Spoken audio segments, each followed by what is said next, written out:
Russia might not be the first place that comes to mind when planning a trip, but it's an underrated destination full of intrigue and mystery. Often described as a riddle wrapped in a mystery inside an enigma, Russia holds countless secrets beneath its vast landscape. Here are 15 unsettling discoveries in Russia that no one can explain. Number 15. Bunker 42. It's actually not so easy to get reliable background information about this place. That's not so surprising, given that it was once, of course, a secret installation. Welcome to Bunker 42, aka Stalin's bunker. The task for the builders was enormous. Construct a gigantic structure beneath the city streets without damaging Moscow's existing infrastructure of streets and communication pathways. To do so would alert the public and unknown spies to the existence of the bunker, thereby rendering the entire thing useless. Construction of the bunker system was begun sometime in the early 1950s. By the early 1960s, the complex had been equipped with life support systems, communications gear, air purifiers, and even 2 deep wells for providing drinking water. Apparently, there was space for up to 3,000 people down there. The complex was finally decommissioned in the mid-1990s. It was then auctioned off and sold to a private company in 2006, which turned it into the visitor attraction and entertainment complex it is today. For serious money, anyone can have extended tours, private performances of military bands and choirs, and banquets in the site's restaurants and function rooms, all adorned with plenty of faux vintage propaganda. Number 14. The Alien Baby.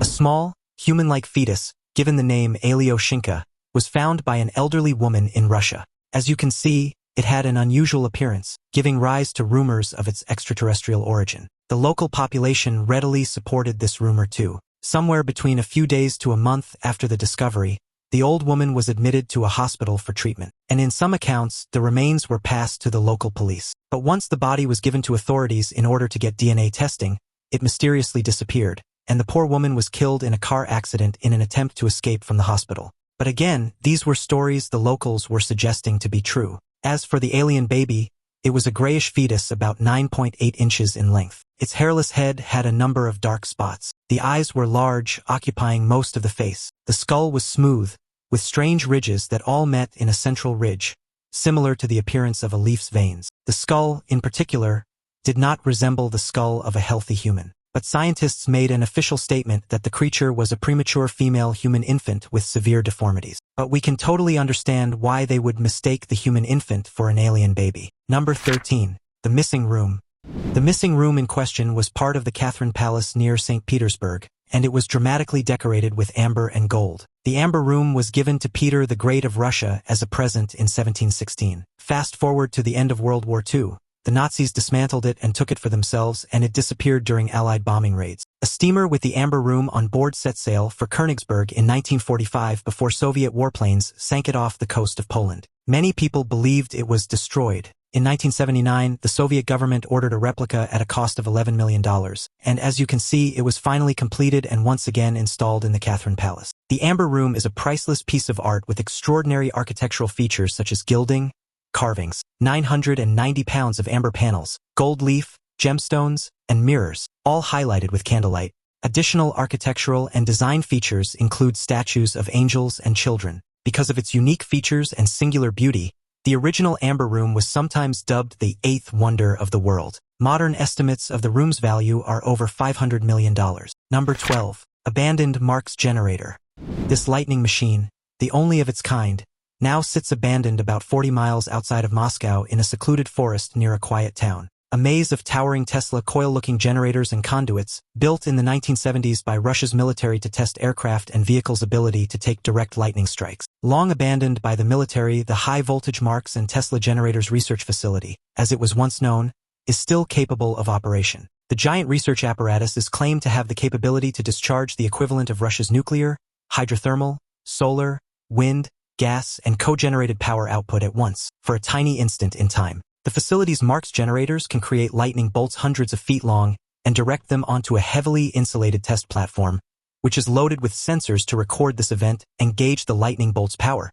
When the system is powered up and the condensers are at full capacity, the static charge is so great that anyone in the area will have their hair standing on end. Apparently, this bizarre installation has quickly grown a cult following among urban explorers who want to see the sci-fi-looking device for themselves. Number 11. Melted Fort. This rusting bunker's hatches, water tubes, and machine gun mounts scattered on the surface are nothing compared to what lies within. Located on a man-made island in the Baltic Sea, this fort is a derelict structure that can well be described as hell on earth. At the beginning of the 20th century, the fort was converted into a warehouse of sea mines and an ammunition dump and continued to remain on duty long after World War II ended as a site for military training and practical shooting. And now it lies derelict on the shores of the Baltic Sea, a shadow of its former self. The rusting Russian bunker was destroyed by a fire that tore through the structure in 1970. The blaze ignited in the fort and spread to engulf a network of cellars below ground. There, stored in barrels, lay a stash of fuel, and when they ignited,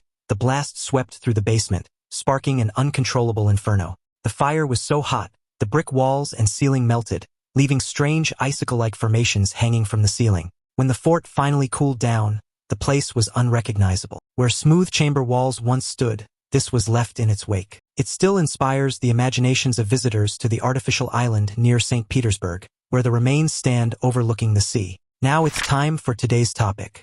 When the unexpected tsunami struck the eastern coast of Russia on July 30th, 2025, most headlines focused on the 15-foot waves that battered Vladivostok. But eyewitness footage and panicked beachgoers told a more bizarre story, one that still has scientists and marine biologists baffled. As the waves receded, a monstrous creature emerged from the surf. Towering over the shoreline, the beast resembled a shark, but its proportions dwarfed even the largest known great white. Estimated to be at least 70 feet long, with teeth the size of butcher knives, the creature thrashed briefly before sliding back into the water as the current pulled out. Dozens of civilians caught the scene on their phones, and the footage quickly spread across social media.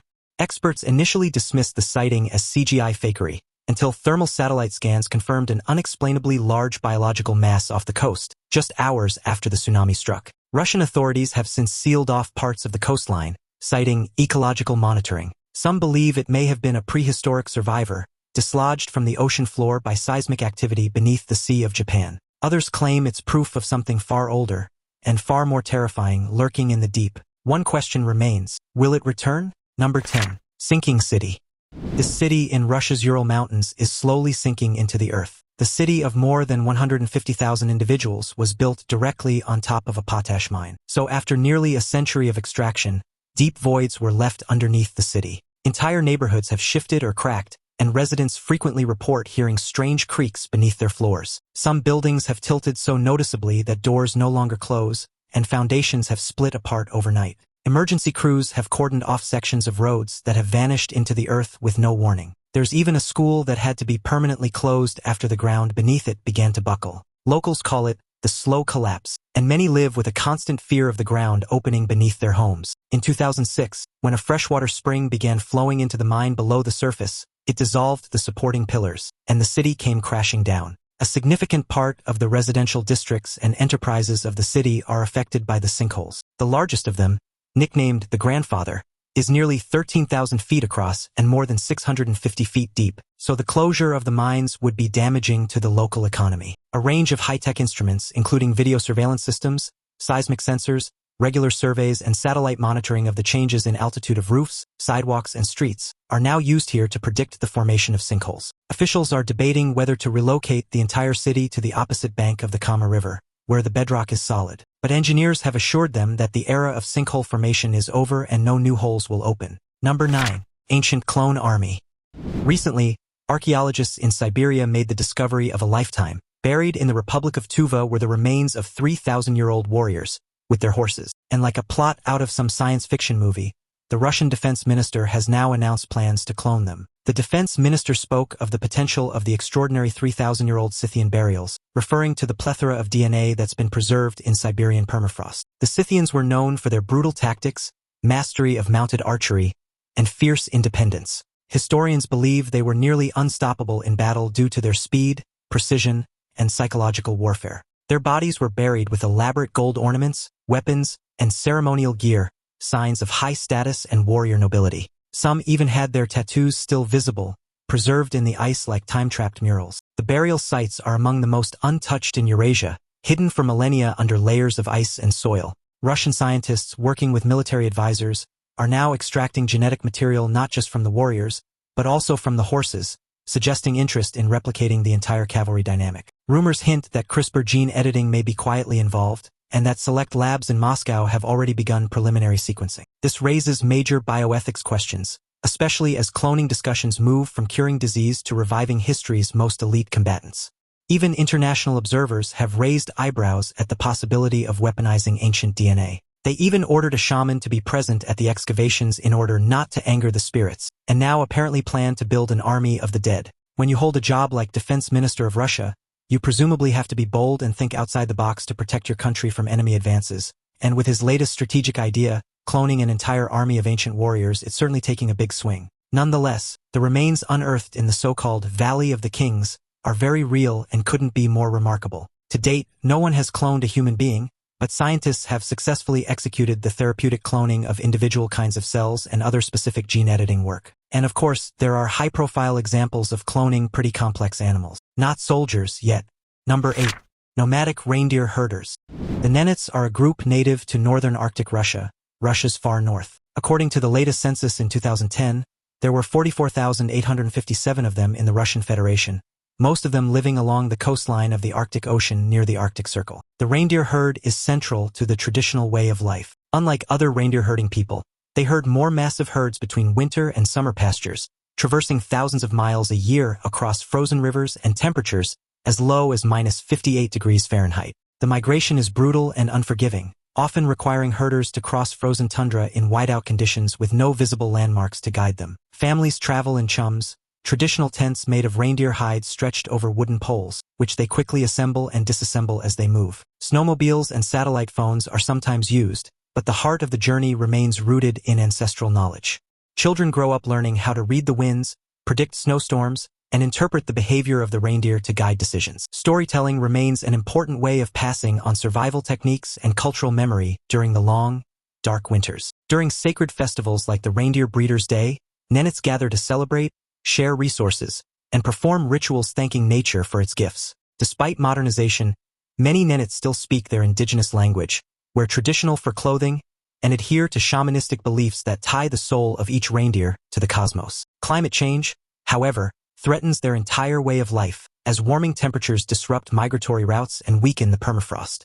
This integral practice illustrates the nomadic traditions of the Nenets, who travel with their herds. Reindeer are a source of food, income, shelter, transportation, and clothing for the people. They can trace their heritage back about 1,000 years on the peninsula. Throughout this time, they've practiced their traditional methods of reindeer herding. In 1961, the Soviet Union collectivized the practice and established a handful of state-run farms. Herders were under fixed contracts and worked for a salary. Despite this, they were still able to maintain a nomadic existence and keep their family units intact. As a result of this belief, there's a kind of spiritual relationship between the Nenets and their precious beast. Number 7. Black snow.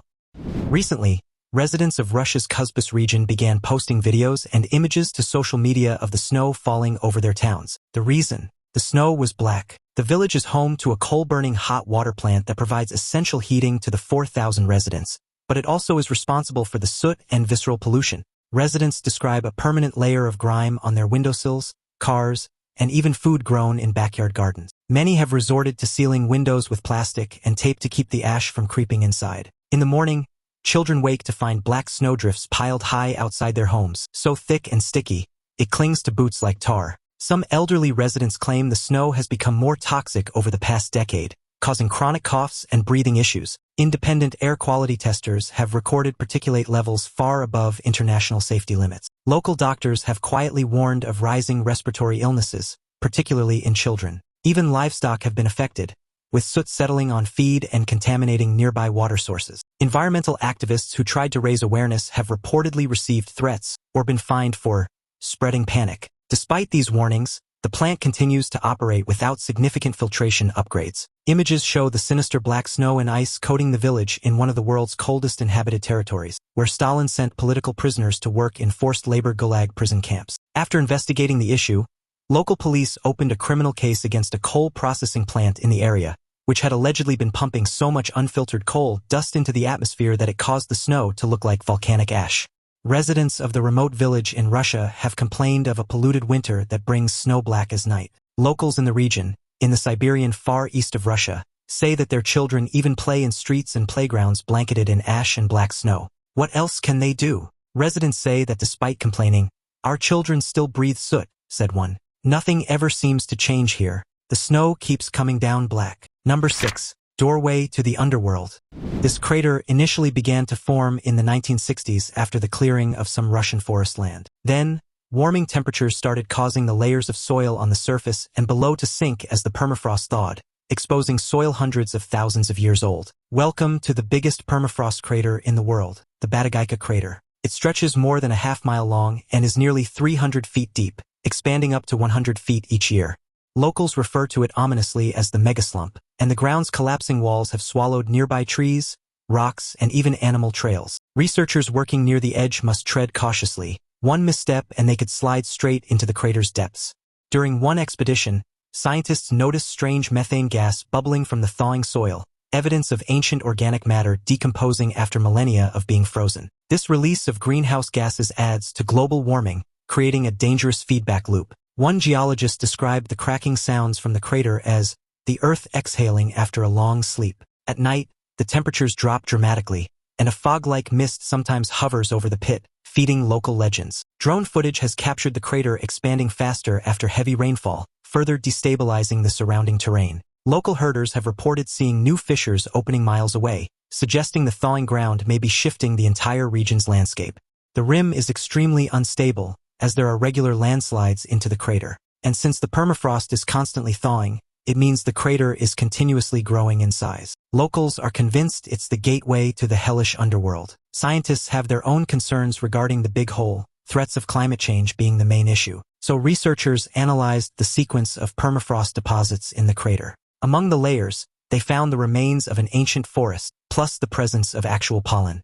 Quite a discovery. On top of that, paleontologists have found Ice Age fossils buried in the mud around the rim of the crater. It also allows for insight into 650,000 years of climate data. Satellite images of the crater show a colossal mass of Earth sinking and appearing to pull in everything around it. Number 5. Ice Age lion.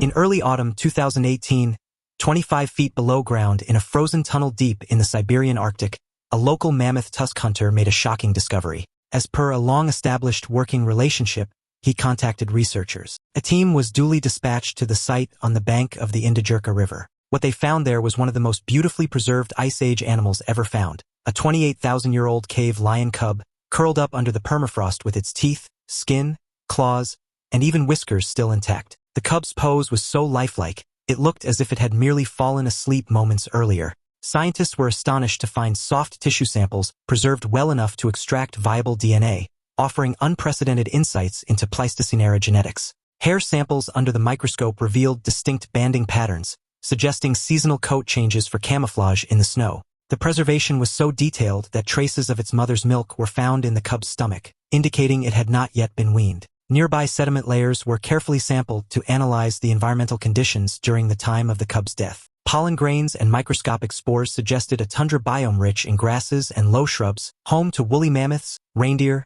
and other Ice Age megafauna. The cub, whom scientists initially dubbed Sparta, was found just 60 feet away from another cave lion cub, Boris, that locals had discovered the previous year. Cave lions had been extinct for around 14,000 years, so the team that later went to cover the excavation could barely believe their eyes. The pair were first thought to be siblings, but as the first major study to be published on the pair concluded this week, they lived more than 15,000 years apart. A CT scan and genetic tests also determined the younger of the two was female, hence her new name, Sparta. There was no sign they had been killed by a predator, suggesting they might have fallen and become trapped or been buried in a mudslide. Number 4. Fine Art Subway. The Moscow metro system is one of the most astonishing public transit systems in the world. Among its many wonders are the themed cars and the museum-quality train stations located on the Red Line. This train is immediately distinguishable from the other cars by the watercolor painting replica that wraps the exterior. The aqua rail train, or watercolor train in English, is often stumbled upon by accident, and it runs its standard route just like any other subway car, despite looking like anything but an ordinary passenger train. The vibrant floral pattern that speeds into each station makes the train look like a painting brought to life. What many passengers don't realize is that each carriage is themed around a different period in Russian art history, from impressionist landscapes to Soviet-era propaganda posters. Art students from nearby universities are sometimes invited to tour the train as part of their curriculum. The paintings inside are changed out periodically, turning each ride into a dynamic gallery that never stays the same for long. Passengers have even reported feeling calmer or more uplifted during their commutes, thanks to the unexpected exposure to art. Some commuters take alternate routes just for a chance to catch the elusive train, often snapping photos and sharing them across social media. Hidden speakers occasionally play classical music or ambient soundscapes to enhance the immersive experience. Unlike the functional but drab insides of most train cars, the inside of the train has been designed to look like a lush museum. Facing each row of seats are reproductions of known paintings, held in fancy frames that would otherwise seem out of place in the underground. The fine art train has been running its route since 2007, and the goal is to remind adults riding the train of the childlike sense of discovery that art can bring. With so much to see on the line, the destination hardly matters. Number 3. World's deepest hole. Earth's deepest artificial hole stretches 40,000 feet below the surface, but would you believe it's only covered by a rusty metal lid? In actuality, it consists of several holes branching from one central hole. The deepest hole extends down a staggering 7.5 miles. That's roughly a third of the way through the continental crust, and it's called the Kola Super Deep Borehole. It's near the Russian border with Norway, on the Kola Peninsula. In the late 1950s and early 1960s, the Soviets began planning separate efforts to drill as deep as possible into the Earth's crust. The project was shrouded in secrecy during the Cold War, with rumors swirling that it wasn't just for scientific discovery, but possibly also for military or nuclear research. Some reports suggest the drill team encountered pockets of hydrogen gas that caused the rock to behave like plastic, warping their instruments and damaging equipment.